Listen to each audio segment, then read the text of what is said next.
Modern society is built on quick dopamine hits and instant gratification. No matter where you look or where you go, everybody is trying to get their quick hit.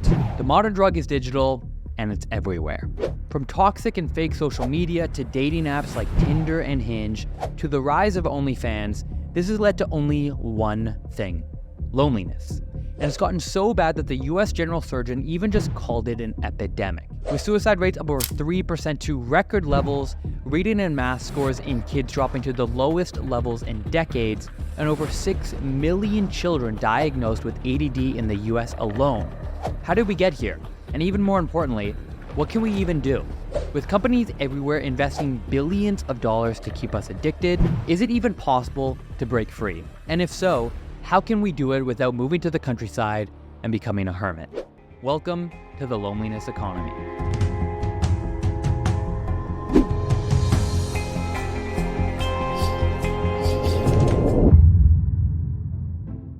The average person spends over 2.5 hours a day on social media. This number alone should scare you, but if it doesn't, that means that the average person every single year is spending an insane 36 days scrolling through social media. That's an entire 36 days just scrolling Instagram, TikTok, YouTube, and whatever else we're all addicted to.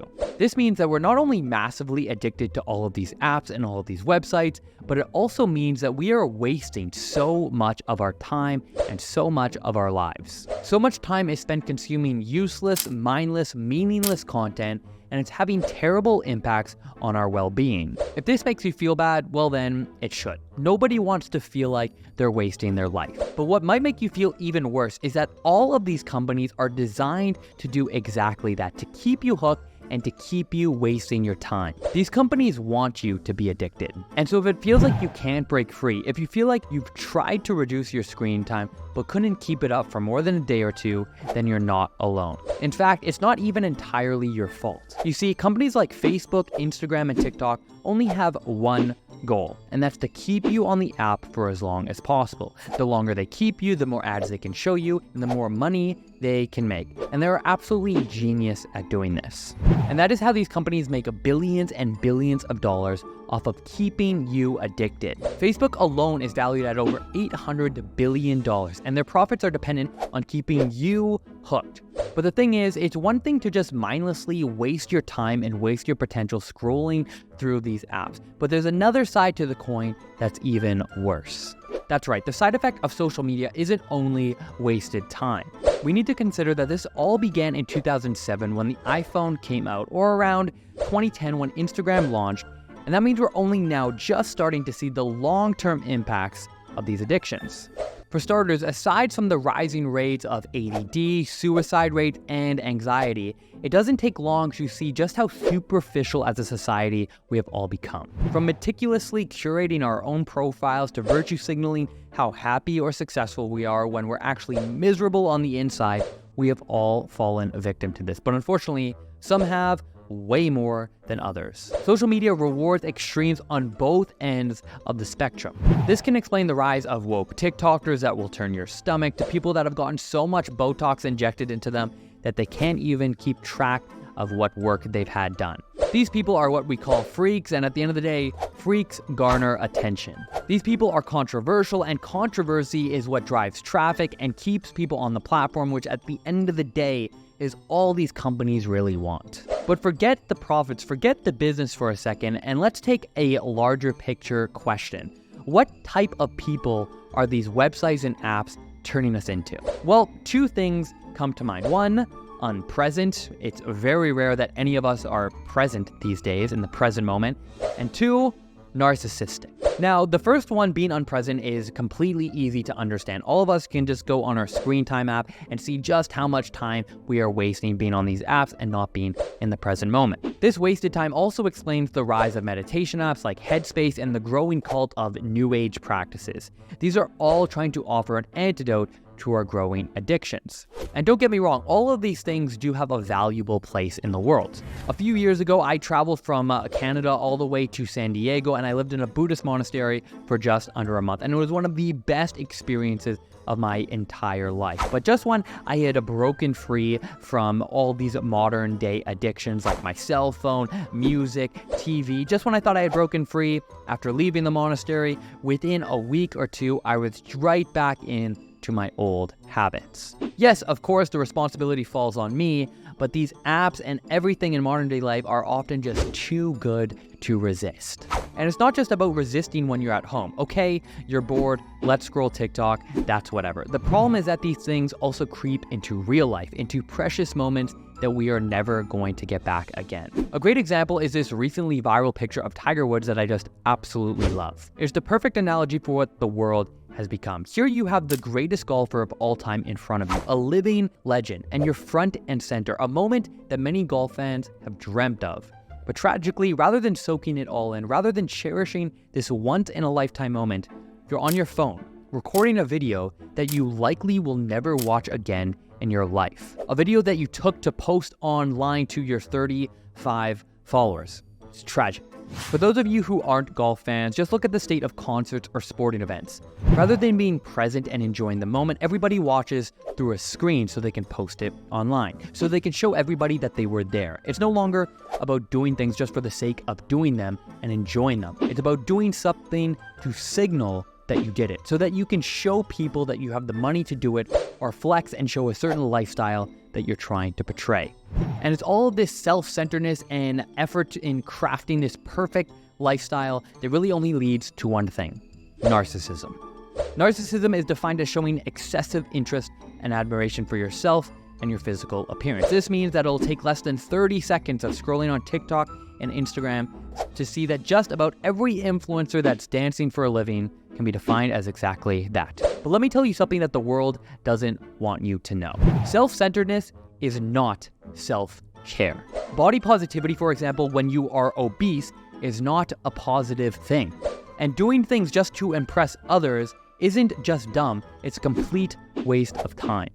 So while you might be thinking to yourself, it's just social media, it doesn't apply to me, I am not addicted, it's not real life, I'm not going to engage in it. That might be true. You might be the outlier. But I have a fact for you that is more alarming. It is a fact that if you are currently single and would like to have a long-term relationship, the only type of relationship worth having, it's going to make you think twice about what's going on. Yup, the fact is, now over 50% of everyone under 30 is using a dating app. Dating apps that, like social media, are designed and programmed to keep you on the app for as long as possible, aka dating apps that want you to stay single and lonely forever.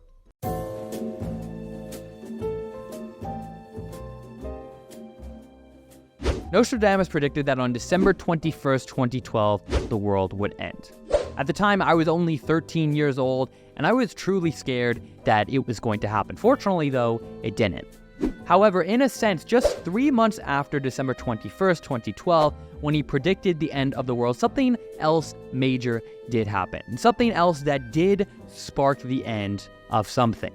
For the first time in history, major seeds were planted that would forever change how people would go about doing the most important thing in their lives: finding a partner, finding somebody that they would spend the rest of their life with.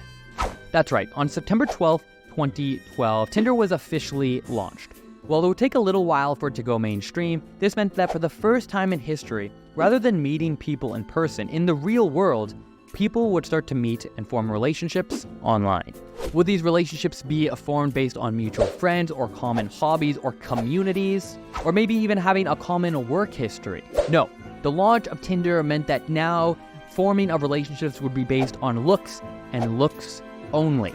Looks would now become the dominant factor in determining whether or not you would be able to go on a date. Your charisma or charm would no longer play a factor. It meant that it no longer mattered if you were funny, if you had charisma, a good job, if you could provide. It meant that even to just talk to a girl, let alone get a date, you had to be good looking, and if you weren't, you were out of luck. Now, if you are optimistic and you don't believe or don't want to believe that what I'm saying is true, unfortunately, I have some data to back this up, and it's even worse than I initially thought. That's right, take the following horrifying fact from Tinder directly. Just 5% of men get 95% of all matches. This means that the Chads are cleaning up. Fantastic, good for them, more power to them. The question is though, where does this leave the remaining 95% of men, the short kings, the guys that aren't genetically blessed? Well, you might say that other apps that focus slightly more on personality like Hinge are an option, but sadly, you would be wrong. Hinge, unlike Tinder, offers a set of standard questions that you can select from and post your answers to on your profile. This is an opportunity to be witty, to catch someone's attention, to show a bit of your personality. If that sounds a bit more optimistic and positive to you, you of course are not alone. Hinge currently has 15 million daily users and over 1 billion swipes are made on the app every single day. But is any of this actually leading to long-term, happy, healthy relationships? The answer is, unfortunately, no. In fact, a recent survey with 2,000 Brits found that only 4% of people on Hinge found a relationship. Now, if that's not hard enough on its own, we haven't even looked at the social dynamics of these apps and the kind of people they're turning us into. Let's roll the clock back just 20 years. It's a Friday night and you are out with your friends and you see somebody that interests you. If you wanted to talk to them, you had to build up the courage to approach them, to ask for their number, to see if they were single. That takes guts, but it builds character. And sure, for anybody that has done it, that has been rejected, of course, rejection hurts. But even if you are rejected, there's this sense of pride that you put yourself out there, that you actually were courageous and did something difficult. But that act of courage is not only no longer required, it often doesn't even exist anymore. Meeting people in the digital world means that you'll likely never run into them in the real world, which means it's often easier to end things. That might sound like a positive, but it actually turns the wheels of narcissism and selfishness even further. Just take a look at this stat. A massive 19% of men on dating apps have ghosted women, and just under 18% of women have done the same. Take 30 seconds to send somebody a text saying, hey, things aren't working out. No. Take a little bit of time to ask yourself, how would somebody feel if I just completely ghost them? No, of course not. People have become too important and too self-centered to do any of that. And the worst part is, this is exactly what these companies want us to do. Tinder and Hinge, along with a ton of other dating sites, are owned by a company called Match Group Incorporated. And these guys are valued at just under $9 billion. The stock is down over 60% since they went public in 2020, but they're still bringing in tons of cash, thanks to people who are still hopeful that they'll find someone on these apps. That's right, in 2022 alone, they brought in $3.19 billion, and almost 7% growth from 2021. And in case you're wondering, not to worry, their golden child Tinder is responsible for over 50% of that revenue, and they are growing each and every year. So if you haven't yet caught on, what all of this means is that these companies, these websites that 50% of people under the age of 30 are using, what they are doing is they are profiting off of your loneliness and off of you staying single. That's right, just to function, these companies rely on lonely and depressed men. The worst part is that these apps don't want you to find somebody because it means you'll no longer pay for their premium features. It means they won't be able to show their ads to you, and all of that will hurt their bottom line. The reality is that it doesn't take very long for the average person to get discouraged from these sites, to realize it is a cesspool of people looking for short-term relationships, the worst type of relationship. Now, this disappointment, of course, could encourage people to transform themselves, to turn themselves into somebody that is worthy of being a partner, to realize that short-term relationships aren't the answer, and to seek something long-term, fulfilling, and to find somebody that you can build a life with. But unfortunately, with more than 60% of young men being single, that is rarely the case. This is because it's not only dating apps and social media that are designed to keep you lonely and miserable. There's an entirely new industry that is rapidly growing, and it just might be the worst out of all of them.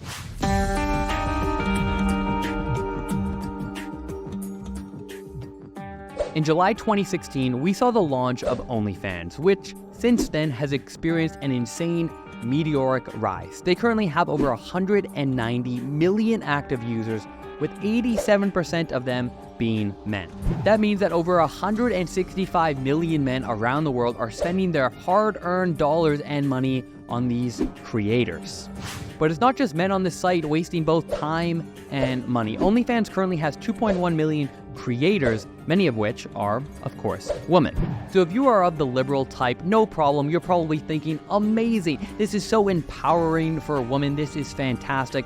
But of course, you would be wrong. If you scroll through social media, it's easy to get the sense that starting an OnlyFans is potentially easy, that everybody on there is making tons of money, that anybody can take some pictures, post them, and get tons of subscribers. But the data actually suggests otherwise. In fact, the vast majority of creators on OnlyFans are selling their souls for pennies. That's right, the median OnlyFans creator is making a sad $180 a month, and that is before taxes. That means that only the top 1% of creators, roughly 300 people, are making 33% of all the income. The average creator is making next to nothing. And not only are they not making money, but long term they are setting themselves up for misery and loneliness. But don't take it from me. Even some of the top creators in the world are saying exactly that, encouraging people to not enter the industry and that it made their lives miserable. The question is, would you be willing to enter a long-term relationship or get married to somebody who is posting pictures and videos and God knows what else on this app? Unsurprisingly, I think the answer for most is no. It's most certainly a no for men that are looking and wanting to get married. And even if men can manage to overlook this, the data suggests that it is going to create long-term negative impacts on their relationship. You see, the lowest divorce rates belong to women with 0 or 1 premarital partners, and the highest divorce rate at an insane 33% are for a woman with over 10 premarital partners. So yes, unfortunately, number does matter. But speaking of marriage, I mean, why are we even talking about marriage when for decades the rate of people getting married has been quickly declining? Well, for myself, perhaps I am a hopeless romantic, somebody that still believes in the institution of marriage, of finding somebody, a long-term partner that you can build a life with. And if we're talking about loneliness, which is the whole point of this video, wouldn't having a partner by your side throughout the entirety of your life be a fantastic antidote to loneliness? Knowing that you have a lifelong partner, that you'll always have somebody next to you, somebody to greet you when you come home, somebody to share the simple joys of life with, I think the simple answer to that is yes. But playing devil's advocate, what does the research actually show? After all, the conventional wisdom today, if you are to even get married, is to delay it and delay it for as long as possible. We can see this just by comparing sitcoms from the 90s to today. We live in a society where we sort of decide the opposite. It's like, oh, I'll fall in love with the person, and then we'll have sex, and then maybe like 4 years down the road we'll get married. We completely reversed the polarity and the order of events. Look at the sitcoms from the 90s versus the sitcoms from the 60s, right? In the 60s it was, you fall in love, you get married, you have sex. Now it's, you have sex, and then it's really hard for you to say if you fell in love with the person, right? That's like the big move in a sitcom now. But it's not just sitcoms that have embedded into the culture the idea that marriage is an antiquated thing that isn't worth pursuing. By just scrolling through TikTok, you'll see videos of people being interviewed on the street talking about their thoughts on marriage or their insane expectations that is making the current dating scene unbearable. Just take a look at this clip that recently went viral with Mia Khalifa, who gave some absolutely insane marriage advice. Married at 18, divorced at 21. Second marriage, married at 25, divorced at 28. Third engagement, engaged at 29, ended it at 30. I kept the ring. Marriage is not a sanctimonious thing. It is paperwork. It's a commitment you make to someone. But if you feel like you're not getting anything from that commitment and you're trying, you gotta go. Marriage is not a sanctimonious thing. Maybe not to you, but for those that are looking to break free from the loneliness economy, returning to institutions, values, and principles that have served us so well for generations might be worth considering. And for those looking for that alternative who don't want to buy into the current message, hope can still be found by going down lesser known rabbit holes of the internet. Rabbit holes that will show you people who have said no to the current narrative and yes to living a simple, wholesome life. A life that includes marriage, a life that includes children, raising a family, growing and cooking your own food. This is the alternative to the loneliness economy that more and more people are opting in for. And if that resonates with you, to you I say, thanks for watching. I'll see you in the next one. Peace.